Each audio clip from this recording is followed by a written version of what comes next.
ये है आपका अपना सब रंग 94.7 FM।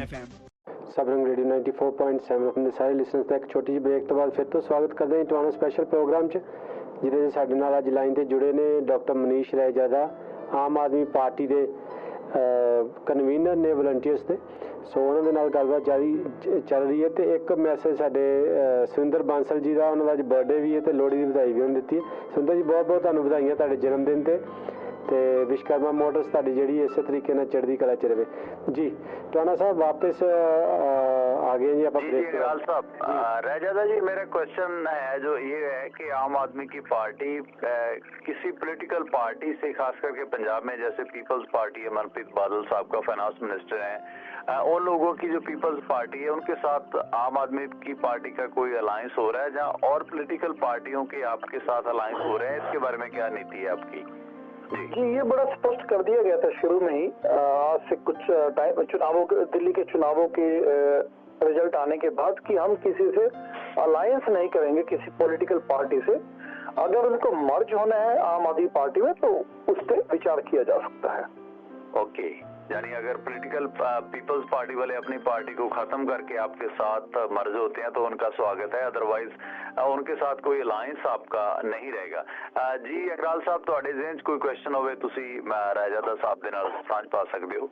जी रायजादा साहब मैं यही क्योंकि पढ़ रहा था भी आप एक कॉन्सर्ट्स भी करने जा रहे हो थ्रू आउट इंडिया जहाँ पे काफ़ी बॉलीवुड की हस्तियाँ भी आपके साथ मिली हैं उसमें, तो उसके बारे में हमें थोड़ी सी अपडेट दीजिए भी किस तरीके की ये कॉन्सर्ट्स होंगे, कैसे आप लोगों को मोटिवेट करेंगे, जैसे नुक्कड़ नाटक टाइप करते हैं उस तरीके से या कुछ डिफरेंट तरीके के ये कॉन्सर्ट्स होंगे?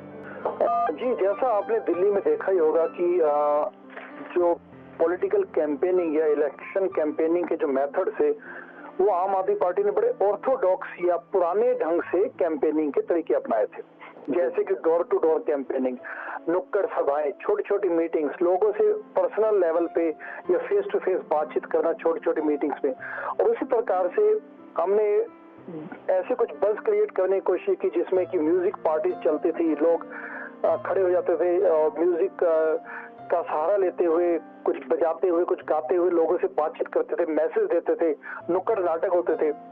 और जंतर मंतर पे लगभग चुनाव दिसंबर के 4 दिसंबर चुनावों से 2-3 हफ्ते पहले एक बड़ी संगीत की कंसर्ट की थी, ओपन कंसर्ट जिसमें कोई एंट्री टिकट नहीं थी। तो उसी ढंग की ऐसी म्यूजिक को लेके कल्चर को लेके कुछ लोगों से कनेक्ट करने के लिए उनको पॉलिटिकल मैसेज देने के लिए ऐसी सभाएं पूरे देश में की जाएंगी लोकसभा क्षेत्रों में। जी एक सवाल डॉक्टर साहब मैं और पूछना चाहूँगा आपके, जैसे जो आम आदमी पार्टी का जो मेन मुद्दा है वो है पहले तो पावर में लेना और उसके बाद आम लोगों के लिए ज़्यादा से ज़्यादा काम करना, तो इन हालातों के अंदर ऐसा नहीं आपको लगता कभी अगर बिजनेस कम्युनिटी या बिजनेस हाउसेज जो है वो लिमिटेड नंबर है इंडिया के अंदर, अगर वो लोग एक हो गए और उन्होंने सोचना शुरू कर दिया भी हम लोगों की पॉलिसी जैसा है जहाँ पैसा बाहर ले जाएंगे दूसरे कंट्रीज़ के अंदर जहाँ पे उनको ज़्यादा काम मिले, जहाँ कोई काफ़ी बड़ी फेरबदल इंडिया की इकोनॉमी के अंदर भी आ जाएगी, आपको कुछ ऐसा नहीं कभी महसूस हुआ?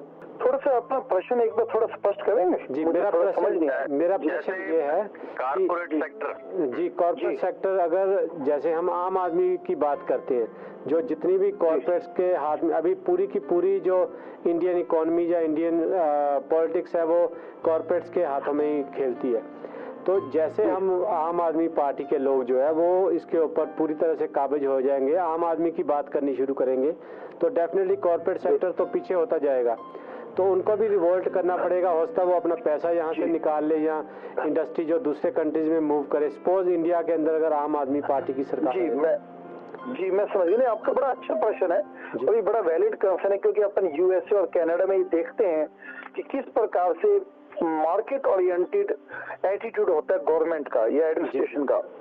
तो ये आम आदमी पार्टी ने भी स्पष्ट किया है टाइम एंड अगेन कि हम लोग मार्केट या बिजनेस के अगेंस्ट नहीं है, we are pro business. FDI का विरोध नहीं किया गया अभी तक। दूसरा क्या कि जब आम आदमी को हम सशक्त करने की कोशिश करते हैं तो डज नॉट मीन कि जो कॉर्पोरेट सेक्टर है वो वीकन हो जाएगा। आज अपने देश में प्रॉब्लम क्या है कि प्रॉब्लम कॉर्पोरेट सेक्टर या आम आदमी का इशू नहीं है, प्रॉब्लम है क्रोनी कैपिटलिज्म कि गवर्नमेंट या गवर्नमेंट या ब्यूरोक्रेसी बिजनेसेस, जो बड़े बड़े बिजनेस हाउसेज हैं, उनके साथ हाथ मिला के जनता के हितों को एक तरफ कर देती है। होना ये चाहिए कि मार्केट के प्रति या बिजनेस के प्रति फेवरेबल एटीट्यूड हो पॉलिटिकल पार्टी का या उनकी गवर्नमेंट का, और साथ ही साथ इस बात को सुनिश्चित किया जाए कि अगर कोई डिसीजन मेकिंग, जैसे आप देखिए बिजली का या कोई भी अपने कॉन्ट्रैक्ट देते हैं अपने विदेशों में, कनाडा में, यूएसए में, तो ये देखा जाता है कि हम जिसको भी कॉन्ट्रैक्ट देंगे वो सस्ती से सस्ती बिजली अपने को मुहैया करवा सके जनता को, ठीक है। तो उसी और उनका कोई रैकेट मत बन सके या नेक्सस मत बन सके। तो इसी चीज का ध्यान रखना होगा कि क्रोनी कैपिटलिज्म को बढ़ावा न मिले और जनता के हितों का ख्याल रखते हुए बिजनेसेस के प्रति एटीट्यूड रखा जाए। पर इससे नुकसान होने के चांसेस भी आपको लगता है होते, क्योंकि अगर जो टैक्स बेसिकली अगर देखा जाए तो काफ़ी टैक्स की चोरी होती है, या काफ़ी गवर्नमेंट के जो रिसोर्सेज होते हैं, पब्लिक सेक्टर का जो पैसा होता है वो सारा कॉर्पोरेट सेक्टर वाले ले जाते हैं, या इसी की वजह से इंडिया के अंदर जो प्राइवेट कॉर्पोरेट सेक्टर है वो ज़्यादा बूम करता है। तो कहीं ना कहीं तो मुझे लगता है भी गड़बड़ होने के चांसेस भी हो सकते हैं इससे। तो मुझे ऐसा नहीं लगता, मैं ये मानता हूँ कि बिजनेसेस को बढ़ावा मिले, जो वो मेहनत करते हैं उसका जो भी टैक्स बनता है वो गवर्नमेंट को दे, ताकि खजाने में या कोष में पैसा अच्छा है जिसको विकास पे खर्च किया जा सके। कुल मिलाकर मैं ये कहना चाहूंगा कि आम आदमी पार्टी का प्रो बिजनेस एटीट्यूड है और साथ ही साथ जनता के हितों का को नजरअंदाज मत किया जाए जी। क्योंकि IBN की न्यूज में भी उन्होंने अभी थोड़ी देर पहले मैं ट्विटर पे देख रहा था, उन्होंने भी लिखा कि मल्टी ब्रांड रिटेल में FDI जहाँ जो उद्योग जगत के लोग हैं वो कुछ नाराज लग रहे हैं केजरीवाल साहब से या आम आदमी पार्टी से। जी राजा आगे जैसे IB है, देश की जो खुफिया एजेंसी है, उसने दिल्ली के उपराज्यपाल को या पुलिस को ये लेटर दिया कि अरविंद केजरीवाल को जो पानी माफी है, टेंडर माफी है, उससे उसकी जान का खतरा है, उनको एयरड सिक्योरिटी या सख्त सिक्योरिटी लेना चाहिए। इसके बारे में आपका क्या नजरिया पार्टी का? जी, अरविंद सिक्योरिटी ना लेने के पीछे उनका मैसेज ये है कि जब तक जनता को एडिक्वेट सुविधा और सुरक्षा न मिले, मैं मुख्यमंत्री के रूप में एक्स्ट्रा सुविधा या एक्स्ट्रा सिक्योरिटी क्यों लूं।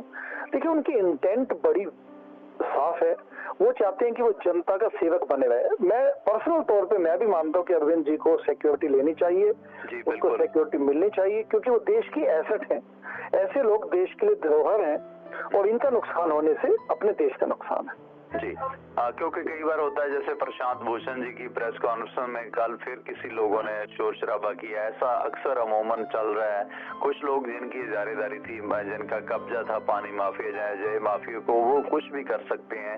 तो ऐसे हालात है जो बन रहे हैं। राजा साहब, और क्या प्लानिंग है? खास करके मैं समझता हूँ कि जो दिल्ली में आम आदमी की पार्टी ने किया उसमें सीधा सीधा सपोर्ट एनालाइज का है। जैसे आप लोग हैं, आपका इतना बढ़िया प्रोफेशन है, बच्चों के डॉक्टर हैं, अच्छे आप बक्स कमा सकते हैं, डॉलर कमा सकते हैं, फिर भी आप अपना जो प्रोफेशन छोड़ के इधर काम कर रहे हैं इतने महीनों से। और भी आप जैसे बहुत सारे लोग हैं, पंजाब में भी ऐसा हुआ था कि एनालाइज ने पीपल्स पार्टी को बहुत सपोर्ट की थी, फाइनेंशियली भी की थी, फिजिकली भी की थी। आम आदमी की पार्टी का भी जो 20 करोड़ के आसपास जो फंड जुटाए गए थे, उसमें से 6-7 करोड़ रुपए एनालाइज ने दिया था।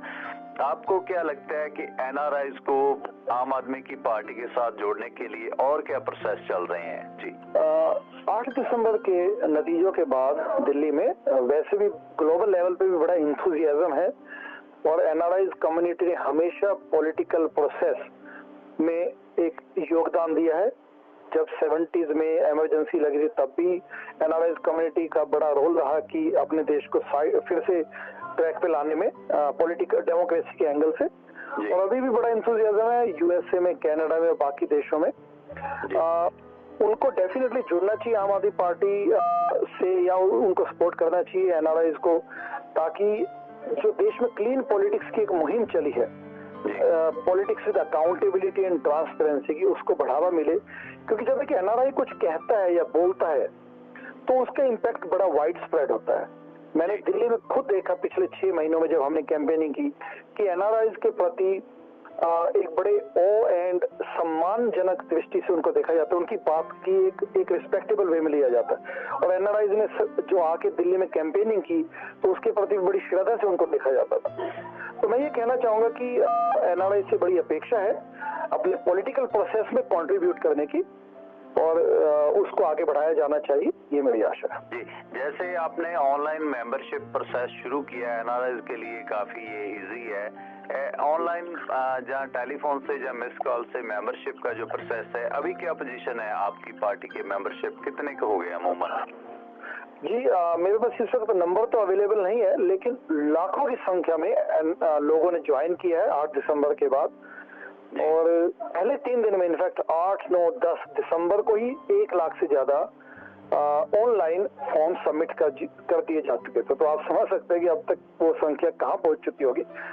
और साथ ही साथ 10 जनवरी से 26 जनवरी तक स्पेशल मेंबरशिप ड्राइव शुरू किया है आम आदमी पार्टी ने, जिसके तहत चीजों को सिंप्लीफाई करने के लिए आम आदमी पार्टी ने कहा कि आपको 10 रुपए की जो फी है मेंबरशिप लेने की, वो भी हमें हटा दी है, ताकि सिंपल वे में वो एसएमएस करके या ऑनलाइन जाके या कार्यालयों में जाके पार्टी के मेंबरशिप फॉर्म भरे और मेंबर्स बने। हम चाहते हैं कि 1 करोड़ लोग इस लगभग पखवाड़े में या 2 हफ्ते में मेंबर्स बने आम आदमी पार्टी के। जी, तो बड़े कोई समस्या जो रायजादा साहब आपको महसूस हो रही है सारी कैंपेन में? समस्या तो नहीं है, थोड़ा मैन पावर की कमी डेफिनेटली है, क्योंकि रेस्पॉन्स इतना ज्यादा है कि उसको हैंडल नहीं किया जा पा रहा। लोगों के मैसेज आते हैं या फोन कॉल्स आती हैं या ईमेल्स आती हैं, तो वो डेफिनेटली एक मुद्दा है। लेकिन वो भी मैं कहूंगा कि वो अच्छा ही है कि इतना ज्यादा रेस्पॉन्स आ रहा है, लेकिन हम हैंडल नहीं कर पा रहे, इस बात का थोड़ा दुख है। दिलों दी उमंग, पंजाबी विरसे ते पंजाबियत दे संग, परदेसी मिट्टी ते जिउण दा देसी संग, नवे पुराने गाने, सेलिब्रिटी इंटरव्यूज ते होर भी मनोरंजक प्रोग्रामां दा ऑन एयर चैनल जो है सब तो दबंग। सब रंग 94.7 FM सब रंग।